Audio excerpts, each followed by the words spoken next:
व्यास जी बोले, राजन, इसके उपरांत जो कुछ हुआ उसे पूर्ण रूप से कहने में असमर्थ हूँ। भगवान शंकर की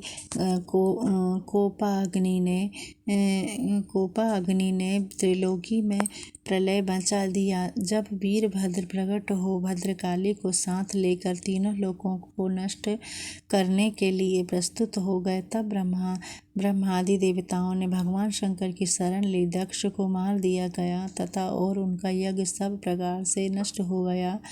तब करुणा के सागर भगवान शिव ने देवताओं को अभय प्रदान किया, साथ ही बकरे का सिर जोड़कर दक्ष के जीवित होने की भी व्यवस्था कर दी। तत्पश्चात वे महात्मा परमेश्वर अत्यंत उदास होकर यज्ञ स्थल में गए। उन्होंने देखा सती का चिन्मय शरीर अग्नि में जल रहा था। हाँ सती, इस शब्द को बार बार दोहराते हुए शिव ने उस शरीर को उठाकर अपने कंधे पर रख लिया और पागल जैसे होकर विदेश विदेश में भटकने लगे। तब ब्रह्मा आदि देवताओं का मन अत्यंत चिंता से व्याप्त हो गया। उस समय भगवान विष्णु ने तुरंत धनुष उठाया और जिस जिस स्थान पर भगवती सती के अंग गिरे थे वहाँ अन्वेषण करके उन अंगों को काट डाला। तदंतर जहाँ कहीं भी शरीर के टुकड़े थे वहीं शंकर की अनेक मूर्तियाँ प्रकट हो गई। शिव ने देवताओं से कहा, जो इन स्थानों पर उत्तम भक्ति के साथ भगवती शिवा की उपासना करेंगे, मूर्तियाँ प्रकट शरीर के टुकड़े थे वहीं शंकर की अनेक मूर्तियाँ प्रकट हो गईं। शिव ने देवताओं से कहा, जो इन स्थानों पर उत्तम भक्ति के साथ भगवती शिवा की उपासना करेंगे उनके लिए कुछ भी दुर्लभ नहीं होगा, क्योंकि जहाँ सती के अपने अंग हैं वहाँ जगदम्बा निरंतर वास करेगी। इन स्थानों में रहकर जो मनुष्य पुरस्चरण करेंगे उनके मंत्र सिद्धि होने में कोई संदेह नहीं है। ये स्थान माया बीज मंत्र जप के लिए विशेष उपयोगी है। राजेंद्र, इस प्रकार कहकर भगवान शंकर ने सती के विरह से अधीर हो उन स्थानों में जप, ध्यान और समाधि में संलग्न होकर समय व्यतीत किया।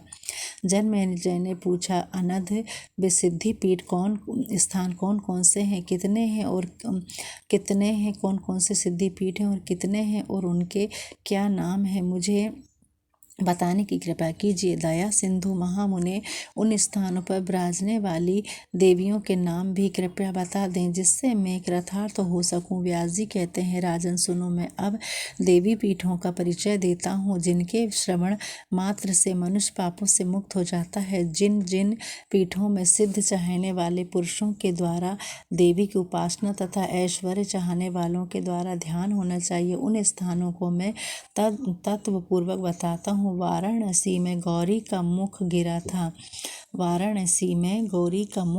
था। अतएव एवं पीठ स्थान में रूप धारण करने वाली देवी का नाम विशालाक्षी है।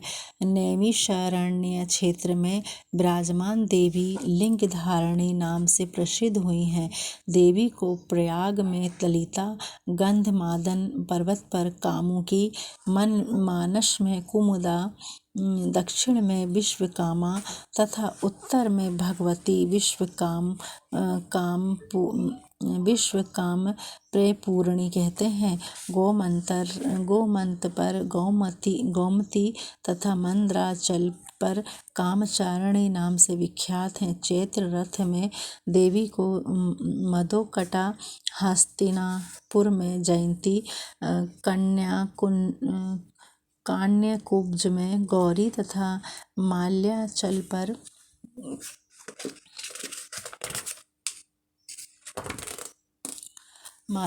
पर रंभा कहा गया है। एक कार्म पीठ पर वे कीर्तिमती कहलाती हैं। विश्वपीठ में वे विश्वेश्वरी तथा पुष्कर में पुरुहूता नाम से विख्यात हैं। केदार पीठ में सन्मार्गदायिनी, हिमवान पीठ में मंदा तथा गोकर्ण पीठ में भद्रकार्णिका ये नाम देवी के हुए हैं। स्थानेश्वरी पीठ में भवानी, बिल्वक पीठ में बिल्व बिल्व पत्रिका, श्रीशैल पर माधवी तथा भद्रेश्वर पर भद्रा नाम से देवी की प्रसिद्धि है। वाराह पीठ में जया, कमलाल पीठ में कमला, रुद्रकोटि में रुद्राणी तथा कलंजर में ये काली कहलाती हैं। इन्हें साल ग्राम पीठ में महादेवी, शिवलिंग में जलप्रिया, महालिंग में कपिला, माकोट में मुकुटेश्वरी, मायापुरी में कुमारी, संतान पीठ में ललितांबिका, गया में मंगला तथा पुरुषोत्तम पीठ में विमला कहा गया है। सहस्त्राक्ष में उत्पलाक्षी, हिरण्याक्ष में महोत्पला, विशाखा में अमोघाती, पुंडवर्धन पीठ में पंडला, शुपापार्श्व में नारायणी, चित्रकूट में रुद्र सुंदरी, विपुल क्षेत्र में विपुला, मल्या चल पर भगवती, कल्याणी, सह्याद्री पर्वत पर एक वीरा, हरिश्चंद्र पीठ पर चंद्रिका, राम तीर्थ में रमना, यमुना पीठ में मृगवती, कोटि तीर्थ में कोटवी, माधव वन में सुगंधा, गोदावरी में त्रिसंध्या, गंगा द्वारा में रति प्रिया, शिवकुंड में सुनंदा, देविका, तटपीठ में नंदिनी, द्वारका में रुक्मणी, वृंदावन में राधा, मथुरा में देवकी, पाताल में परमेश्वरी, चित्रकूट में सीता, विंध्याचल में पर्वत पर विंध्यवासिनी, करवीर क्षेत्र में महालक्ष्मी, विनायक क्षेत्र में देवी उमा, वैद्यनाथ धाम में आरोग्या, महाकाल पीठ में महेश्वरी, उष्ण तीर्थ में आभ्या, विंध्य पर्वत पर नितंबा, मंडे पीठ में मांडवी तथा महेश्वरीपुरी में ये देवी स्वाहा नाम से विख्यात हैं। छग लग्न में प्रचंडा, अमरकंटक में चंडिका, सोमेश्वर में पीठ में वरारोहा, प्रभास क्षेत्र में पुष्परावती, सरस्वती तीर्थ में देव माता तथा तट नामक पीठ में पारावारा नाम से इनकी प्रसिद्धि हुई है। महालय में महाभागा, पयोष्णी में पिंगलेश्वरी, कीर्थशोच तीर्थ में सिंघिका, कार्तिकी क्षेत्र में अतिशांकारी, वर्तक तीर्थ में उत्पला, सुभद्रा एवं शोणा के संगम पर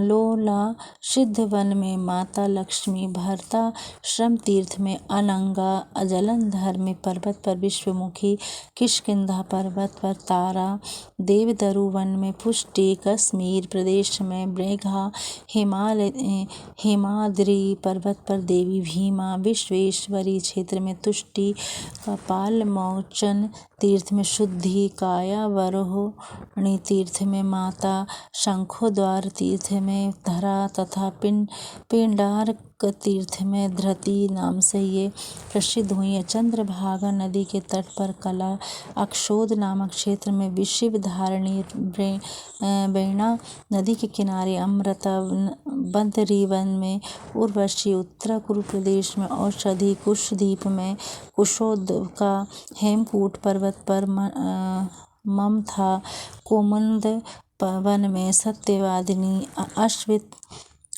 अश्वत्थ तीर्थ में मंदनिया, वृषभनालय क्षेत्र में निधि, वेदवदन तीर्थ में गायत्री, भगवान शिव के सन्निकट पार्वती, देवलोक में इंद्राणी, ब्रह्मलोक में सरस्वती, सूर्य के बिंब में प्रभा, मातृकाओं में वैष्णवी, सतियों में अरुंधति तथा रमा प्रभृति अप्सराओं में तिलोत्तमा नाम की देवी विख्यात हुई। संपूर्ण प्राणियों के चित्त में सदा विराजने वाली शक्ति को ब्रह्मकला कहते हैं। जन्मेजय ने ये 108 सिद्धि पीठ और वहाँ विराजने वाली उतनी देवियाँ कहीं गई। देवी सती के अंगों से संबंधित हुई पीठों का परिचय बता दिया। भूमंडल पर इनके अतिरिक्त जो प्रधान स्थान हैं प्रसंगवश वे भी बता दिए।